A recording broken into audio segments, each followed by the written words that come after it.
In a second here, possibly already. You world champions can see me, I don't know, in our very crappy low frame rate, wide angle Mezzanine studio. Happy Sunday. Deacon Mojack is not with us today. He is continuing the celebration of his daughter's wedding and possibly killing small animals or large ones out in the woods with various pointed implements of his own design. We have a special guest, though, today. Very happy to have him on. We're going to have a mostly non-political discussion today. But some of you might, after listening to us discuss a little bit, disagree with that. It's very relevant to the politics and the culture, especially. A good friend of mine I would like to introduce, Autist 0.92. Thank you. Great name.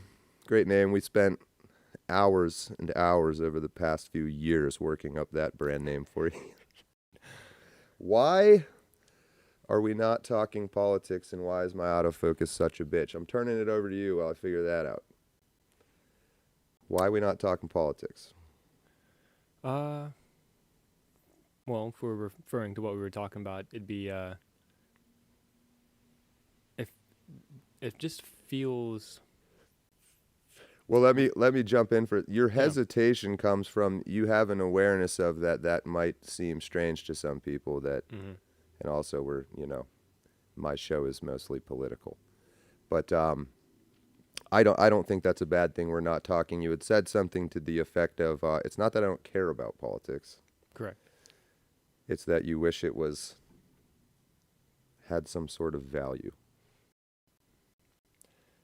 It does feel like a general ineffective amount of time that's spent in politics.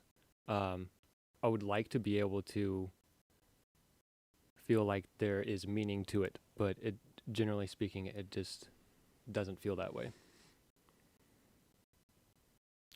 You might be right. So instead of talking about that, and yet we'll accidentally end up talking about that, you and I have been talking about your personal situation lately to some degree, but you are a father. You are a contractor as a job, independent, one-man show. You traveled a la Dorothy from Kansas, right? Place of origin. Yes, that's correct. Pennsylvania, because you met a woman and you wanted to make it work. Yeah, I was going through a period of time where I was trying to find some meaning to life, and I actually met her kids first, and was helping them. I want to say it was a video game. I was helping them do something, accomplish some kind of trophy. This is like online game, yeah. So you're in Kansas, and there just happen to be the other players in the game, right? Yeah, and so I was helping them accomplish something. They'd message me later, like they wanted to try and accomplish something else. So there was, I don't know, maybe 3 different days that I was helping them do stuff, and she had overheard consecutively the same person, and we started chatting, and I was like, yeah, I don't know, I want there to be meaning. I want to be doing something. So I was like, sure, whatever. I'll move out to Pennsylvania, give it a shot. which might seem like an extreme step to take just out of nowhere, but are you open to talking about why you were open to taking that extreme step? Yeah, there was, I don't know. I'm probably way more open to talk about just about anything. I know, it's because you're an autist in a great way.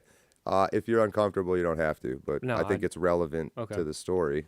I was going through a bit of depression, and somebody that I cared deeply about had passed away, and I was struggling to find. I got to the point where I was like, I got to do something with my life. I can't just sit here and be passive. And so I essentially became kind of a yes man. Like that was the period of time I went skydiving just cause. So that's essentially the reasoning. And so you had kind of come through, not to put words in your mouth, but correct me if I'm wrong. You went through that depression. You came to an awareness of, I got to do something. Mm-hmm. And so you became very receptive, and then you're skydiving, and then here you are online and helping these kids out with something. And then a woman starts interacting and chatting and says, hey, we're getting along. What do you think about moving out to Pennsylvania? Yeah, essentially. I mean, I drove out here to visit and went back, and then she came down to Kansas to visit, and then I mean it was probably somewhere between half a year and a year that we were chatting before I moved out here. So not totally a Yeah, it wasn't manic like, delusion. Yeah. Okay. Yeah. And so you arrive. Mm-hmm. Is it immediately insane, or does it go okay for a little bit? There were a lot of signs that I think a normal person would be like, hey, that's probably not right. Give me an example. I don't know how much information I should be disclosing, but to whatever degree you find appropriate. there was much involvement from people trying to help, and you can't. The analogy I always use throughout our relationship, which was 8 years long, so like that wasn't just I gave it a shot. Like I genuinely tried. But the analogy I always used was like somebody jumps in the water and they're drowning, and so I jump in and I help them out. You're one of those guys. And then they jump in the water again, and so I help them out, and then I jump in like you got to stop jumping in the water. You can't save someone else who doesn't want to save themselves. You have a different approach to that than I do. As the second time someone does it, I pull them out and just repeatedly bludgeon them in the face with my fist and say, if you fucking do that stupid shit again, I'm going to just straight up murder you. But you're a reasonable person, and I know you quite well. So looking back, as you maybe tried to make it work longer than you should have. But 8 years, yeah, no one can fault you. You gave it a legitimate shot. She has had other kids that you had met, and then you ended up having a kid together? That's correct. How did that go initially? How did having a child go? Well, I mean, like, did that, I know you're trying to, for obvious reasons, avoid any sort of details and stuff, and so I'm trying to help you out with that, but these kids, her kids from before, had some, behavioral things from their environment and whatnot, that you were thrown into, and then, whose idea was it for the two of you to have like a biological kid? It was definitely her idea. I had tried numerous times to have conversations about it. I wasn't sure that I wanted to bring a child into this world. I didn't want to not be prepared, and I definitely felt like I still do. Like I want to be able to offer endless amounts of opportunity, obviously, but I'm very limited in what I can do for my child. So I wanted to establish some kind of foundation before bringing a child into the world. And what did she say to that? I mean, there was always, with everything, there was always some kind of excuse. But so she's really pushing for this. Yeah. I mean, there was 3 miscarriages before we had our child. And I remember I was directly talking to you. Was that the first one? Was that with the umbilical cord around the neck or something? The first one was like it started developing and then it stopped. And I want to say it was only about a month or two. The second one, I think it was the third one, was the umbilical cord. Oh, okay. And that had gone to, I don't know, I want to say like 6 months, 7 months, something like that. And so there was a birth to a dead infant. I mean, it wasn't like fully developed, right, but it was pretty far along. And so this is the third one, and after that, she just keeps saying, I want to keep trying. Mm-hmm. And, I mean, did you want to, like, part of you want to be a father? I wasn't entirely sure, I guess. And then, like, a lot of people would be like, well, I mean, it takes two to tango. It's like, yeah, but I also didn't want to take, like, she obviously wanted a child. And so, like, my saying no is taking away from her ability to have a child if we're, if this is a serious relationship. Yeah, and you were taking her at face value, right, at this point, that, like, she wants a child because she wants to be a mom. She wants to be closer with yeah, you. yeah. She He was wants trying to be, yeah. as potential alternative motives. Yeah. Not quite on the radar at this point. No. So you have a child. Awesome kid, by the way. Yeah, I do think she's pretty awesome. Brilliant kid. Very cool. So your first and only biological child, right? Mm-hmm. And so when or at what age is she? Or let me put it this way: she was born with a physical disability. Would you call it? Yes. And what was that? It was a monocular deficiency, so she had a muscle on her eye that was too tight and would pull. It was pulling the eye down, so she had one eye could look up and the other eye could only go about halfway. And so you start pursuing treatment for this, right? That was my understanding. I don't want to. I'm saying give me the story here. Don't make me be so Socratic. I know this is so much information. I know, and I know you're a very articulate and smooth, clean, intelligent talking guy, and your hesitation here is because you're protecting people. But at your own pace, mm-hmm. and because this is getting to the dark, evil climax of the story. So she's born with this. Is it? You go to the doctor. Is it a major issue? Do they say? No. So throughout the entire process, from the beginning, and I think let's say there was 10 appointments. I went to 9. The first time, or just in general. So I went to the first one. I went to the second one. I went to the third one. At some point, I became relatively comfortable and confident in my. I thought at the time my partner, and the system in general. I guess the doctors involved. We'll say. I'm trying to work. I'm the only one working. I have to be working, and it was a job that was random, scheduled. You're sort of intervals. managing multiple, right, like remodeling projects and different job sites. Yeah, at the time it wasn't that, but it was not as easy to just go to an appointment. Like there had to be a lot of stuff involved, and you're bringing in all of the money that is mm-hmm. supporting you, her, mm-hmm. your kid, and the other kids. Mm-hmm. Yeah. Okay. So you hit a point. You get comfortable. You say, you know what? You can take her by yourself, and I'll go to work. Okay. So throughout the entire process, get back to your question. It's like yes, everyone was very confident. This was not a big deal, easy fix. The surgeon, he's like, oh yeah, I've thousands of kids. I've done this surgery. I do it all the time. This is no big deal. Easy peasy. Sure, let's schedule it when she's 1. I'm like, oh, okay, cool.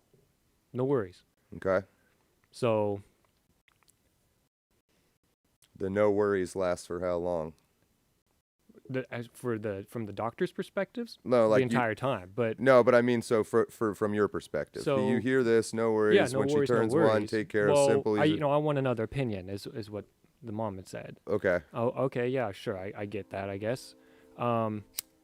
And then like months go by, and it's like, oh yeah, well I'm trying to find them. There's really no one else. It's difficult to get in. There's always something, and some people had approached me and brought it to my attention. Like, we think you need to be contacting, you need to be following up on what the information is that's being given to you. You need to be double checking.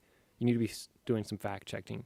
here on your partner. These comments were motivated by the fact that the story had changed, right? That maybe There were some people who were seeing some things that I didn't have access to. Okay. And they brought it to my attention and encouraged me to ask some questions. And in doing so, I found like some of the people that were the excuses in general just had no grounds that they were standing on. And the excuse was that we don't want to have this procedure done, right? Yeah. In the end, the end result was the procedure wasn't happening. So it was like, we need a second opinion. Those appointments were never being scheduled. In fact, the person that was claimed to be finding a second opinion of, like, they hadn't been in practice for years. Just stuff like that. So, or even going to the doctor appointment and then come back and telling me something completely different. I was like, what? We were just told that, this is easy peasy. Why are you telling me all of a sudden, like, well, let's just hold off. Let's see what happens. That's completely different. And in your head, you're like, why on earth would we not Right. want this And child to get this fixed? And then I go to the next appointment. I'm like, doctor, why did we change? She's like, I never said that. Interesting. So we're good to go. Like, we're back on track. And what does he say? Yeah, no problem. Let's do it.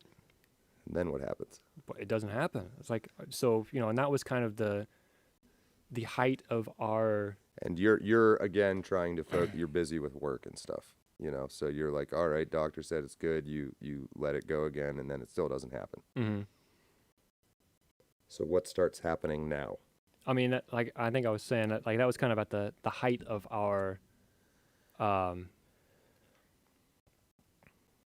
It wasn't long after that our relationship was over, and in doing so, I was able to pursue the surgery within 2 or 3 months.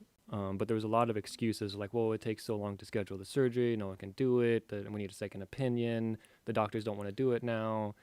I mean, there was always something. And so she didn't get the surgery until 2.5. She's now doing fine, by the way, right? Is worth mentioning? Yeah. Okay. Yeah. So this did fix the problem. Yeah. You had some issues. You called the doctor's office for information, right? Yeah. And were given... I was told that they couldn't give me information. And, being her father, I was like, but I don't understand. Like, why can't I talk to somebody? Why can't I get information about my daughter? Super weird. And they're like, well, my partner at the time has to give permission. I was like, but what? Why? Like, I go to the appointments. And you're the dad. Yeah. You don't need permission from... That doesn't make any sense to me. And then it turns out that this woman at the doctor's office was friends? Family. Yeah. So illegal, massively, you Yeah. find out. Yeah. I wanted to talk about this story because you are one of the few people who is winning, one of the few men who is winning this battle, and it's because you're such an extraordinary person, in which you'll be the first person to, I think, disagree with. But the autist term is the highest of compliments, and I know I was there back when some of this was going on and saw it, and I think the first time I ever met her, I think I might have even told you I fucking hate this bitch. Yeah, most people do. We almost kind of stopped being friends for a little bit there. Well, I do that to everybody, to be fair, but yeah, it was a bad thing, and you're such not blowing smoke up your ass, dude. Like, you try harder than I think anybody I know, and you care about your daughter so much, and the kids that aren't yours, just because you look at it from this, some people say autist in a negative way, but you're just like, dude, there's shit that needs to be done. I have a job. I have duty. I will do everything I can to make this work, because it's not about you, and it's not about the woman. It's about the kid. Mm-hmm. Right. So you're one of the few people winning this battle. You literally had these organizations that almost always end up fucking over the father. Mm-hmm. They were not only on your side, but like aggressively on your side, right? Yes. Can you talk about that a little bit? Like, what did they say to you at this point? So your daughter needs this surgery. The mother is doing weird shit to make it not happen, and then someone at this doctor's office, her family, it turns out, is lying to you and not giving you information. My question to you when you were telling me this a while ago is, why the fuck would she not want her to get the surgery? Because I'm a good person, and it just didn't even occur to me what the motivation could possibly be. And then it became clear. What was that motivation? This is so slimy. I think it is important to say that it's opinionated. Okay, fair. But We're guessing. It does feel, when you start looking at all the information, it does feel a lot like, so some of the other information, maybe not in light right now. While we were together, while I was the primary income, she was claiming benefits. She was claiming disabilities. So my theory is that by having the child have a disability, you're able to collect on a source of income without having to do anything. I've switched the camera to my face and I'm just staring at my camera. This is my reaction. Well, I think a lot of people in the chat, yeah, she was making money off of it, and so she didn't want to fix it, is my guess. That's what I would throw out there much more angrily than you might. Well, so after we separated for 6 months, I was, it was a bit of a struggle because I wasn't able, as I'm trying to figure out all this stuff after we separated, so that's when I found out that she was claiming her, and I wasn't able to get any kind of assistance because she was being claimed by another person. It's like I wasn't able to get help with anything. I wasn't able to get, and it blew my mind that all the stuff that I wasn't aware of. Because you were assuming that surely there's not really people out there that fucking... I suppose, yes. Naive. Wait, not a bad thing, dude. It's you're just a good dude. It's the wrong word for that, but more than a good dude. But so these services out there to help and protect children. Turns out, unsurprisingly, they know this woman. Yeah. So there was a long history, and a lot of assistance towards me and a lot of encouragement, and I think if it wasn't for them, I honestly don't know what would have happened. You might not have pulled this off without their help, you're saying? Yeah, I don't know where things would have ended up, how bad things would have got. It's hard to say. And so different than the story you often hear is, and this is a testament to the evidence existing and the behavior of this woman, but they were like, we will do whatever we can to help you. Now, this is not the court system, right? This is like we're not to the courts yet in the story, right? Correct. Okay. So that's great. Are you kind of holding off on some of the details because you don't like want to include them about how you actually like got out of the situation, what happened that night and stuff? Are you able to talk about any of that, or should we skip that? The details about what happened that night, the night of our separation? Yeah, like how did you get your daughter? So it's very common during that time for, I was every weekend, I was getting up in the morning, I was taking my daughter. We were going to a park, so it wasn't uncommon for me to not be there in the morning. And so I guess I kind of took that to my advantage. I was able to secure a place. I was able to go there. No family in the area. Right. So somebody actually, came out to help for the separation. And then they watched our child while I went back to confront her, let her know, like, it's kind of come to a point where basically the system had wanted to remove the child if I didn't. So they said either you take your daughter out of this situation or we're taking her. And you're a good dad, and so you said, all right, well, I'll take her. And so they said, we'll take her somewhere and watch her. You go confront. You get all your stuff. No, I left with nothing. Oh, really? Yeah, and it remained that way, which is kind of how the civil suit came about. So fuck. All right, I forgot that. Oh no, there was also the protection from abuse, because she kind of like lost her mind and wasn't able to control herself, and ended up chasing me. So. And there was police involved in things like that. So yeah, she did call the police. I called the police. This group helping you had anticipated this, right? Like they had. I was like, she's not that. It won't be that bad. Like, sure, she'll be emotional. She's an emotional person, but I think that I really do believe that she was using the children, and so when the child left, like, what do you do when you lose your paycheck? You know what I mean? Mm-hmm. Like, what your livelihood. So fucked up to be. Yeah, I get what you're saying though, and that's what was happening. Mm-hmm. So you escape Mm-hmm. with help, and you're genuinely giving a lot of credit to these people. They Absolutely. kind of snapped you out of your being busy at work, just trying to keep it going and say, this is worse than this. Here's this information. Mm-hmm. Here's what you need to do, or your daughter gets taken. A lot of general encouragement. I mean, I think during one of the meetings, I was like, I leave. Who's going to take care of the boys? You know what I mean? Yeah, it's too fucking good of a person. But yeah, you're thinking about all this stuff. You care. You're invested. You've been, like you said, 8 years. Mm-hmm. And so it wasn't quite so easy just to cut and run, because you're also leaving behind other potential victims, right? Of this, Okay, so you get your daughter away finally. Mm-hmm. Thus begins the saga of the Pennsylvania court system.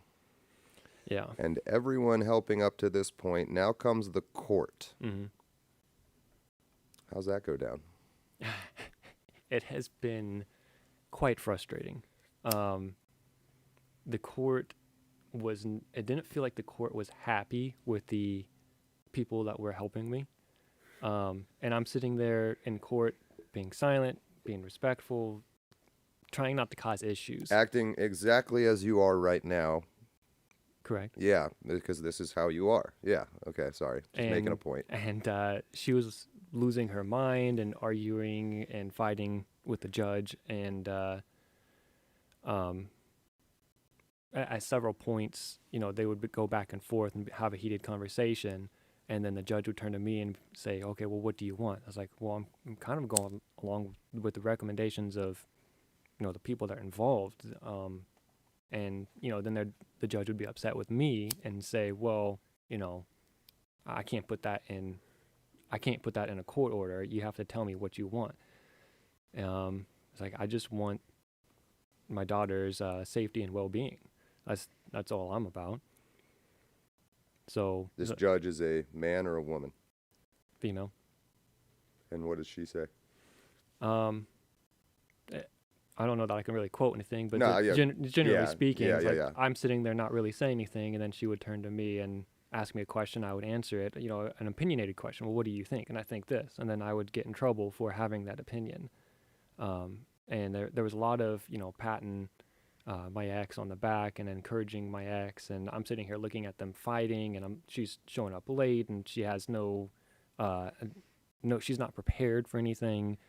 All the evidence that, I feel like is reasonable, I was told can't use the past as evidence. We can only talk about the present.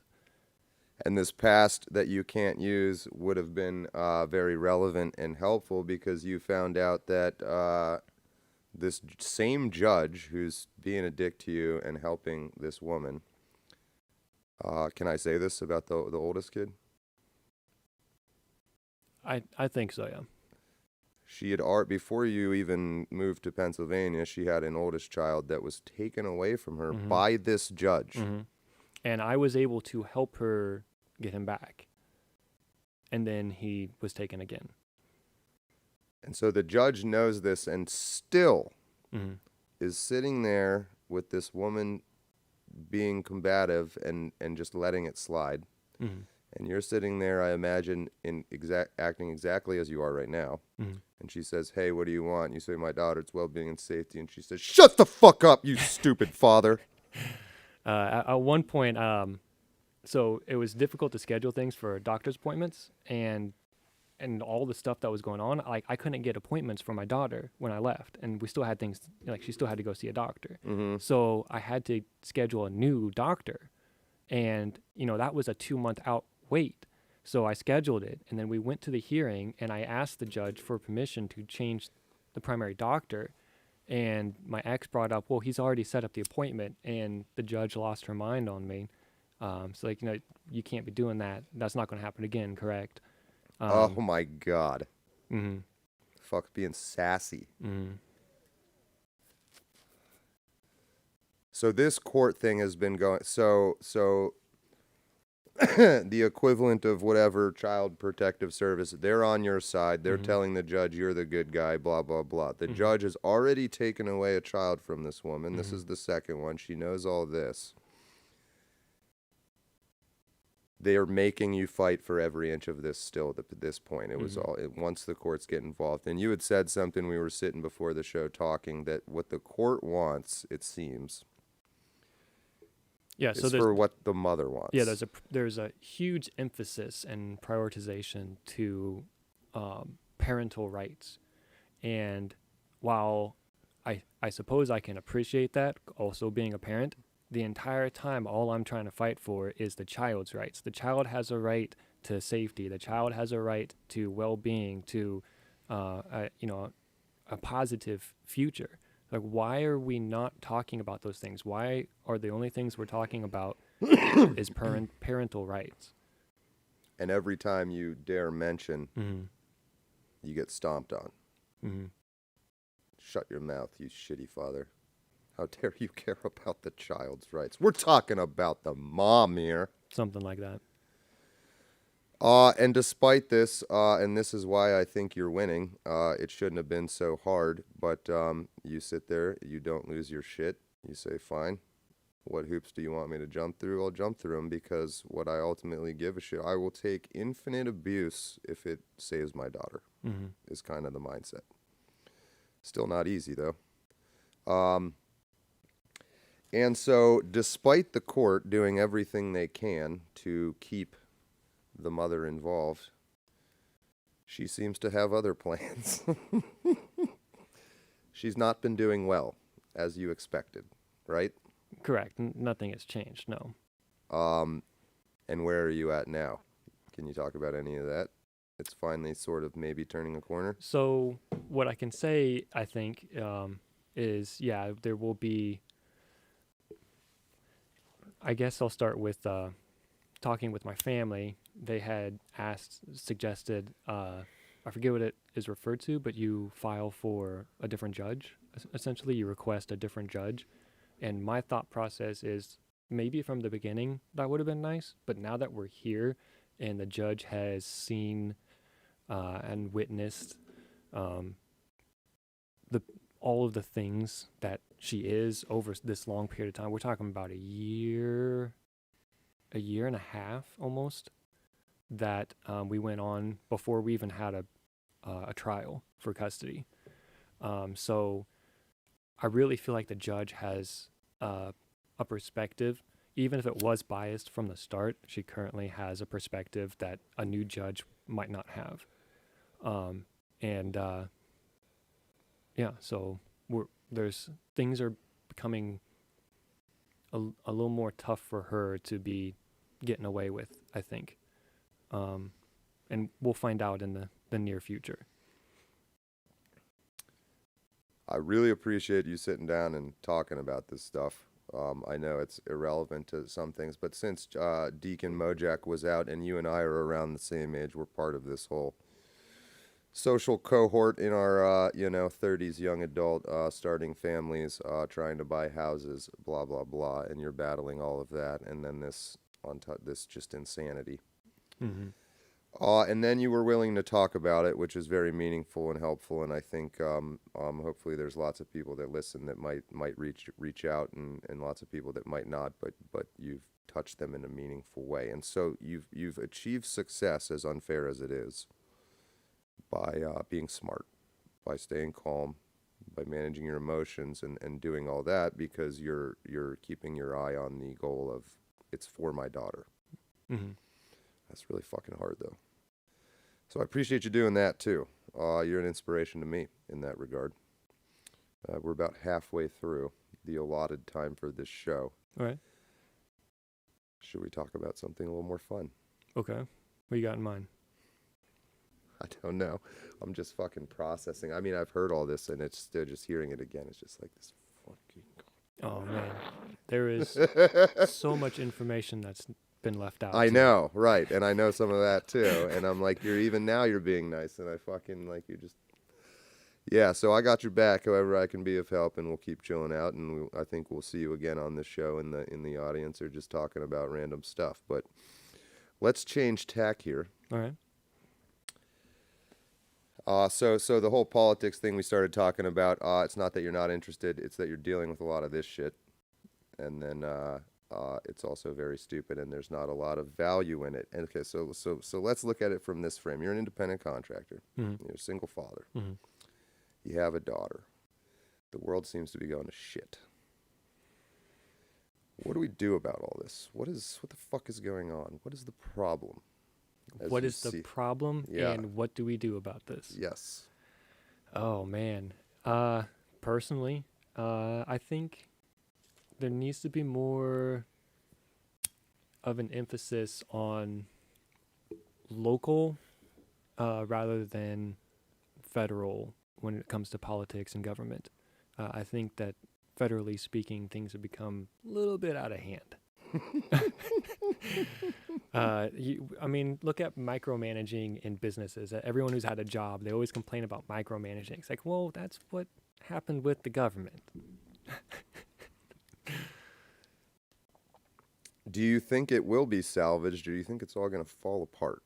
I think that the best way for it to happen is to kind of just like take a break. There just needs to be an absence of things for a little bit and kind of restructure, because currently there's just so much. What you have to do is you just got to get rid of it. One of the mechanisms for that happening is revolution. Yes. Do you see it happening by a different mechanism? Is that still possible? Can we all... I think that a different mechanism is eventually how it will happen. I think... I mean, I suppose you could call anything a revolution, depending on how it's handled. But it just doesn't seem realistic for to have a group so on the same page. I think there's too much. You mean like us. 300 million Americans unifying under a common banner? You don't see that happening? I don't. Yeah, I mean, I would agree. Is there some kind of banner that like we can agree to all get along under while making some compromises or something like that? I mean, I don't, which is why I think there has to be some kind of locality. So when it's more local, you can have a stronger emphasis or stronger bond for your community than you can for something federally speaking. So if we're able to focus more at a local level, I think locally we can become unified, and it can kind of go up from there. But as far as the power goes, it needs to dwindle the further up you go. Interesting. So the more power you have in making decisions, the more restrictions that should be placed on like your power, I guess, in a sense. So I think you're saying that the power is like how far spread it can be. So somebody who only has a say in this confined area doesn't have a lot of power, whereas somebody who can have a say over everybody has a lot of power. So federal, right? Would you can you do away with can it be this loose confederation of independent people all doing their own thing? I think it kind of has to. Well, at that point, is why not why not balkanize? Why not become 20 different countries like the Balkans did? I think that having unity from a general guideline governing the states, I think would be beneficial. It's kind of not something I've really thought a whole bunch about on, so I don't know that I have. Well, all to the me, information for it. no, you're doing fine from somebody not involved in the field. You're using your own language, but you're making all the right points. That's kind of what we're supposed to have, believe it or not. No, is I know. yeah, right. It's, So it was I believe it was the United, and then you capitalize states. yeah. Um, And then the federal thing, that's supposed to be the wider agreement. Don't fucking kill people. Yeah, Don't rape people. Don't and then all the little nuance. You wanna be specifically Christian, have a state. You wanna be Muslim, have a state. But you still no murdering, no raping, no blah. And then everybody follows the same rules. If you want the specific rules, you go fucking live in that state. right. You don't like it, you can move. Right. Yeah. It would work great. Imagine if somebody designed a system like that. Voting. Do you vote? I have voted. I don't always vote. Do you think you'll vote in the next presidential election? Probably. Do you think your vote will matter or that the vote will be legit? Do you think the last election, I mean, again, you're not involved in this stuff. You're aware, though, that some people think it was rigged. I think I am understanding of their opinion. Fucking well said.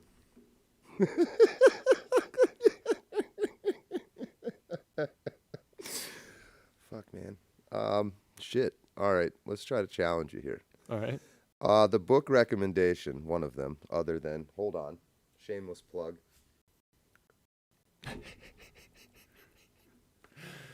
Other than The Unconscious Pursuit of Epicurean Ataraxia by the Old Boys of Central Pennsylvania, written by John Ward. This is book recommendation number 1. This is helping to improve our studio equipment. I have a teleprompter sitting over there. I got it 95% figured out, but not enough to try to use it in the show because I would have been at the wrong speed and I would have just ended up winging it anyways. But yes, that's book recommendation number 1. That's my shameless plug. The other one you currently have. You're the reason I can never hold that book up on this show because you're fucking reading it. Trying. The Origin of Consciousness and the Breakdown of the Bicameral Mind. Well, you read books like I do, I think. I can't remember the last time I got engaged enough to read it cover to cover. But sitting out by the fire on the back porch having some cigarettes and stuff, we've been chatting a little bit over the past month or so. There's stuff in there or stuff we've just talked about that you seem to find valid, interesting. Is consciousness part of this problem and all these the way people are kind of losing their minds? I mean, what are your thoughts on that? You had some really good ones. Quite open-ended. It's a discussion. Well, you said had some good points. I don't know which ones exactly you're referring to. Well, you don't need to dig up what they were. Just come up with new ones. I think. Let me not to cut off your thought here, but Yeah. so what you I know a bit about how you grew up and what you were talking about keeping it local. I mean, that was your lifestyle. Your father was this polymath, right? Guy was good at a lot of different things. You were part of a work crew almost. You were probably not even 15. You were welding. You were baling hay. You were building houses. You were putting roofs on shit. Like, you know how to do a fuck ton of stuff. But you had said your earliest memory, this is where it got interesting, is when you were how old, roughly? My earliest memory. I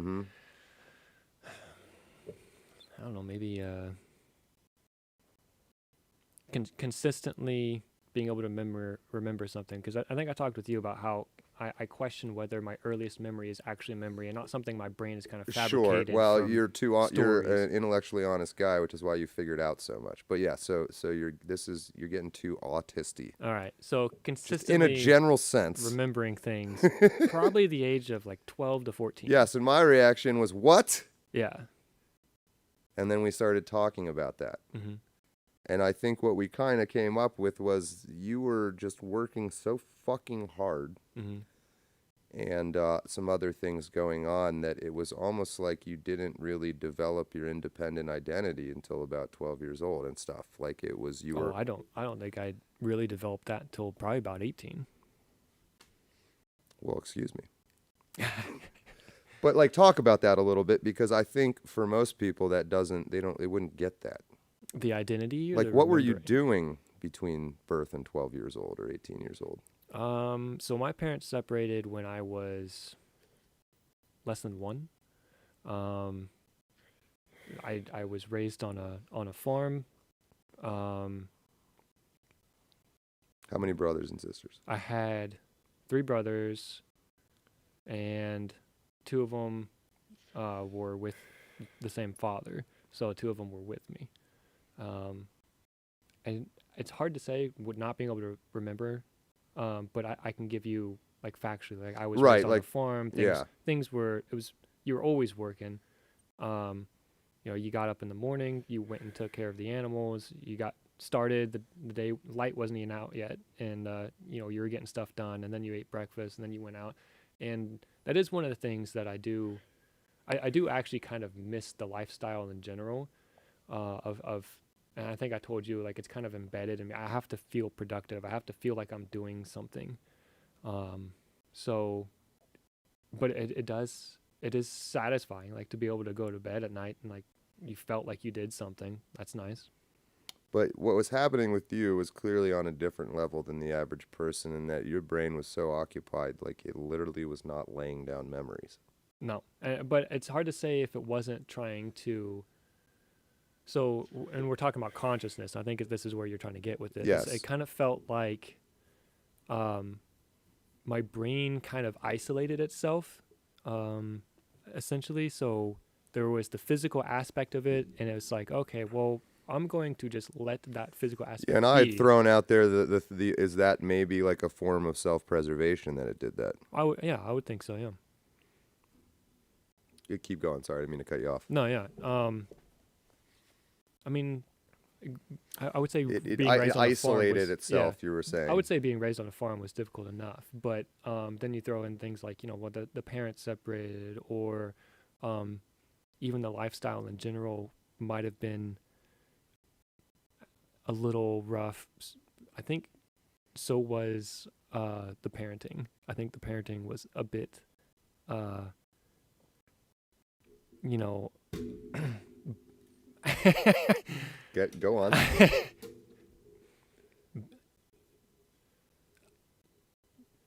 I'm trying to think of some examples for you. Yeah. But again, it's kind of hard with not being able to remember stuff. I know there were high expectations, things had to get done, and so you weren't allowed to be a child. I would say probably. That's a good way to say it. Mm-hmm. So, and then there would be, someone would be quite upset and quite agitated by the fact that a child was being a child. Good way to say it. Mm-hmm. I mean, your father, from what I've gathered, what you talked about, and I mean, I think you would be the first to say, like, you don't hate him or anything. You still talk to him. You still absolutely. yeah, right. But I would do things differently, for sure. Yeah. In fact, that's probably a great motivator in the father that I am. Is I have a huge goal because I have been through that. And yet you extracted value from some of the parts of that, keeping you focused, keeping you work focused, having a work ethic. I think that's subconscious. I don't think that I can choose that. I think that's how it is. And even if I didn't want to be that if you way, hadn't have been raised that way, you would still be that way, you think? No, I think that because I was raised that way, it has become a necessity subconsciously. These things have to be this way. One of these weird, maybe only counter arguments to that sort of parenting, and the classic one from my personal studies, is Beethoven. Okay. His dad just fucking kicked the ever-living fuck out of him, and yet it made him unbelievably talented and focused and knowledgeable, and then he turned into that kind of person, right? He bullied the shit out of his orchestras and stuff. And you're trying not to do that, but there is maybe that one argument, that sort of abuse is what gave you this almost godlike perspective of Christ-like, and I'm not using that term lightly, but like you're trying to. I mean, are you Christian? I don't even know, honestly. No, Yeah. religion was, we didn't have time for Right. church on Okay. Sundays. But here you are. I think you live more of a Christian life than most Christians I know. And that you're kind of, you just see the truth in the emulation of being that egoless father shepherd, the good shepherd, which I think is really interesting and speaks to, this whole consciousness thing, and then the question nature versus nurture. Like, I think you could have been raised in a lot of different environments and would have, for the most part, still been an extraordinary person. And that can't be said for a lot of people. But so very work intensive. Body got damaged. Your brother's body's got damaged from growing up this way to a degree, right? Yeah, I think it could have been a lot worse. I don't think people understand fully the risk of what's involved. So, for example, my father, we installed some fence. So we cut down some trees, some hedge trees. We're using the hedge for fence. We're putting them in the ground, backfilling them, put up our fence. He's going around with the chainsaw. It's in the winter, so he has a coat on. He's going around with the chainsaw, chopping off the tops to get them to be where we want them, height-wise. And the chain comes off the bar and wraps around his neck. So this stuff happens on a regular basis. Like, we look at each other like, oh, that was close, and we keep going. Like, he wasn't even scratched because he had the coat on. It wrapped around his neck, or the hood was able to save his life. The coat saved his life. But that happened daily. You're smiling though. I am smiling.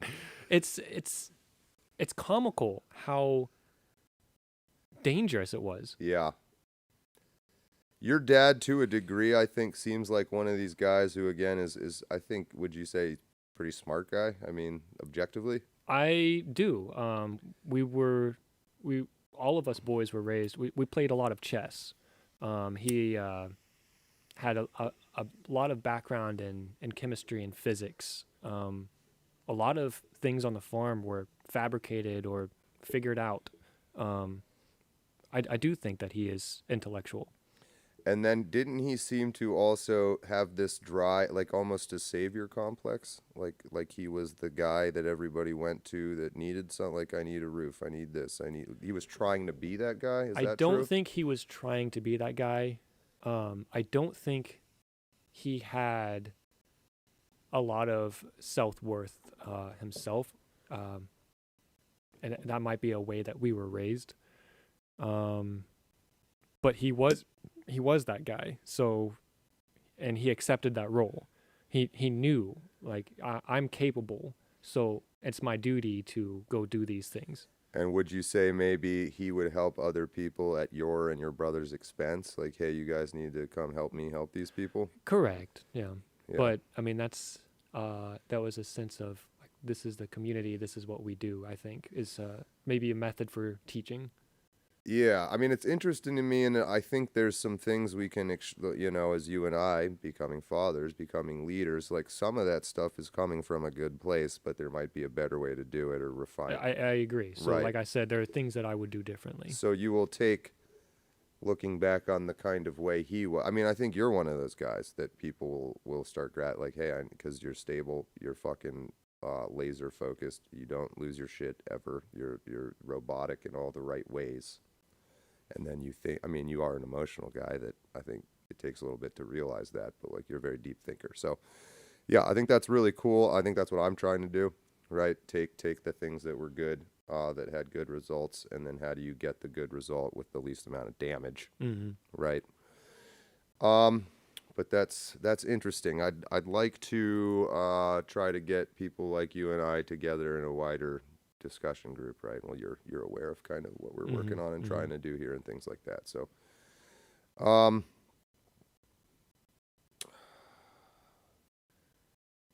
where do you think you'll end up? Oh, there's a lot of talk from everybody about trying to get me to move back to my home state. And I don't know how feasible that is currently, because I do want my daughter to have a healthy relationship with her mother. But if at some point it does not, like if at some point my daughter recognizes, accepts, and is okay with how things are, and we decide to move, but people have a problem with that. She's, how old is she? How long is that going to take? She can't make a decision like that. I don't know. I think there's more. I believe in more of what my daughter says than some people. I've really tried to have a open, honest relationship with her, and so sure, she's a child, and some things might be exaggerated or mistold in our conversations, but there is a fundamental truth to everything. And so I think what I hear you kind of saying is, while you might agree with your family that it would be good to get back to Kansas and have her grow up around that, you don't want to make that, and even though you're aware the mother situation is not good, and you want to, number one, hold out the hope that, people change, people, what they care about, they might mature, things like that. In a perfect world, a child has a mother and a father nearby. Mm-hmm. So you'd like to still give that a shot. And you're not just waiting and leaving her in some bad... You have full custody, essentially, like for the most part. Primary, yeah. And that seems to just be getting better the longer the court observes the mother, right? So, but what you really want is to let her age and mature to a level of consciousness where she can reflect back on all this stuff that's happened to her, be able to look at what you've done and say, okay, that makes sense. You were trying to take care of me, provide for me, let me develop to a point and let it be my decision, so that I don't look back when I'm 18 sitting in Kansas and say, why'd you take me away from my mother? You know what I mean? Mm-hmm.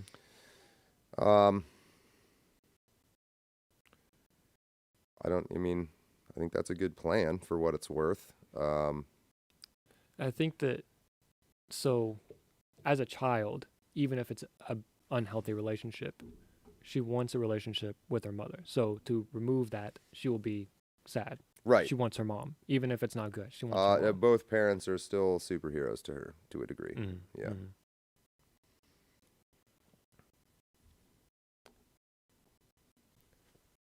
You just hate taking over a conversation, don't you?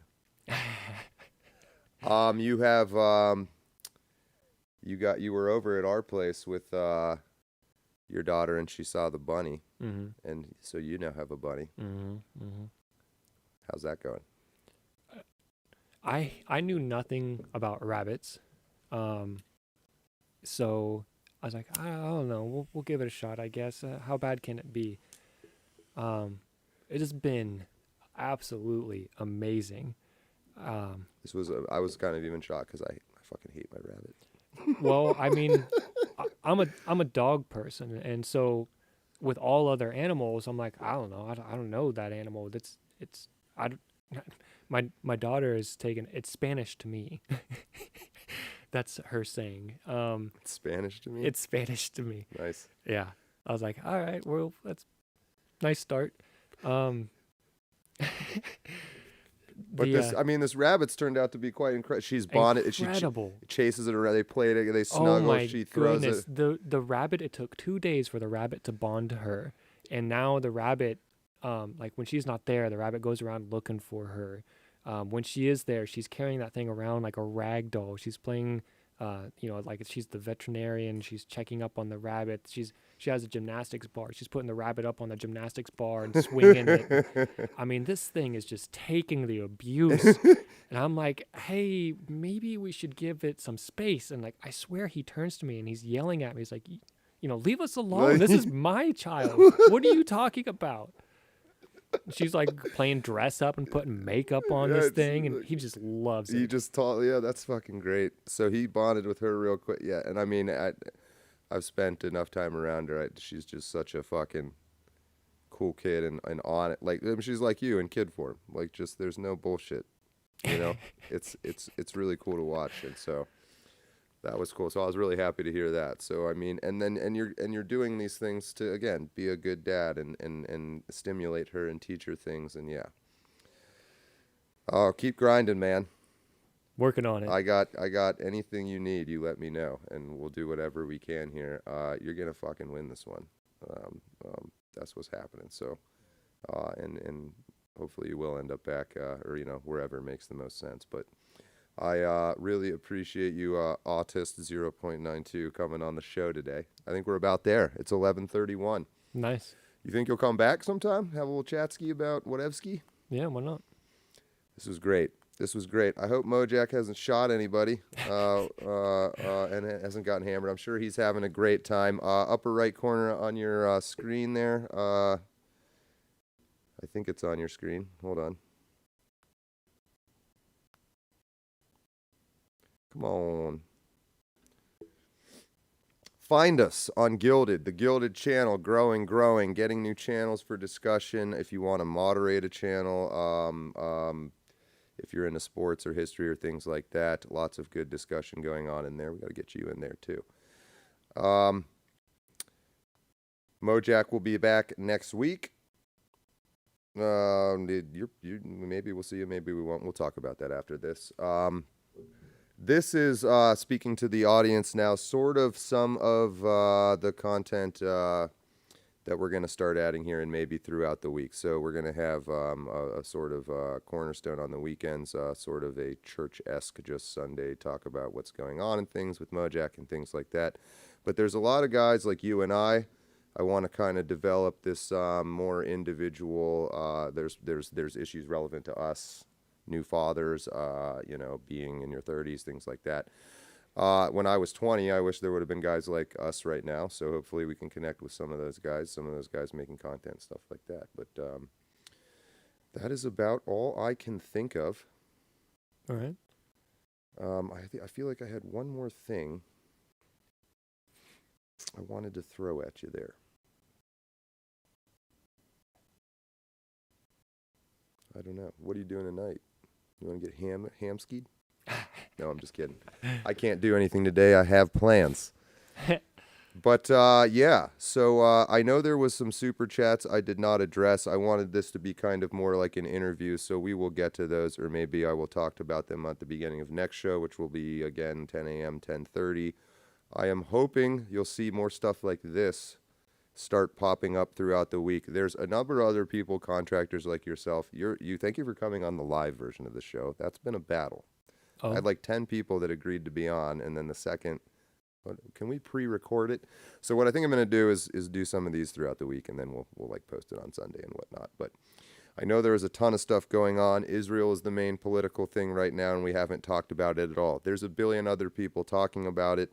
I think I've said what my thoughts are on what's going on there, and we'll maybe get up in the week and talk some more about straight politics. But this was a terrific one-on-one, honest, open discussion. You were very careful in the right ways for protecting everybody. If there's anyone out there interested in doing something similar, some kind of interview, sharing your thoughts, go into the Gilded channel, share your story. What is the problem? We're going to start talking about, we are talking about this stuff now. We're coming up with solutions. We're just starting to. I think we're creating a culture. I think the culture's there and we're just aware of it. And you and I are at this sort of age where, it's still 10, 20 years before we're really in leadership positions in a social sense. But I want to take this seriously. And it's an important life stage, the age we're at. And it's okay for us to localize it, as you were saying. That is a local community, right? Mm-hmm. I don't know. So finish reading that fucking book so I can hold it up on the next show. All right. Any final thoughts you want to throw out there, Autist 0.92?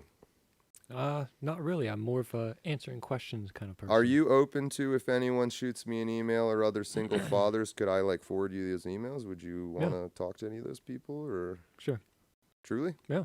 You'll say yes even if you mean no, because you're a good person. So really yes? Yeah, I'll All give right. it a shot. Yeah, I'd like to be involved in those discussions as well, if I could, Mhm. but we'll see. So again, Autist 0.92, welcome to the field of people who has decided to participate. Thank you. We need more of you.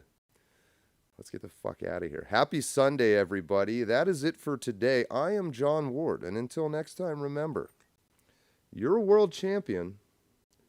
Don't let your memes be dreams.